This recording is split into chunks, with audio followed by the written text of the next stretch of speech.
Alexandre Tirella, je suis président fondateur de Pertinence Média, qui est une agence de commercialisation numérique. Donc, on est spécialisé en tout ce qui est augmentation de la visibilité des ventes en ligne pour les entreprises de e-commerce ou B2B. Ouais, fait que dans le fond, nous, on est quand même une entreprise quand même assez multiculturelle.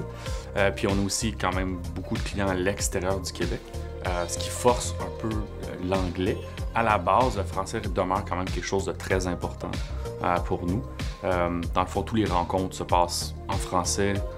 Toutes les procédures, les documentations internes, c'est vraiment des trucs qu'on a bâtis à l'interne et qui sont faits en français. C'est sûr, des fois, il y a un petit peu d'anglais, mais pour nous, l'important, c'est d'avoir aussi des gens de Montréal, de l'extérieur. On travaille avec des Français qui puissent aussi travailler dans leur langue maternelle.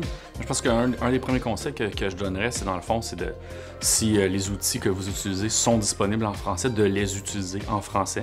Et puis, peut-être le deuxième conseil que je pourrais donner, c'est si vous travaillez avec des outils technologiques qui ne sont pas disponibles en français, bien, de faire la demande pour qu'au moins que ces éditeurs-là ou ces entreprises-là de logiciels ou d'outils puissent savoir qu'il y a une demande, puis puissent au moins regarder un peu si pour eux ça fait du sens. Puis s'ils voient un marché, mais c'est certain qu'ils vont investir là, pour aller le chercher. Peut-être ce que je te dirais, c'est au niveau de la documentation. Si la documentation des outils n'est pas disponible en français, peut-être que vous pourrez investir pour créer votre propre documentation à l'interne, ce qui pourrait être intéressant pour l'équipe puis pour vos procédures.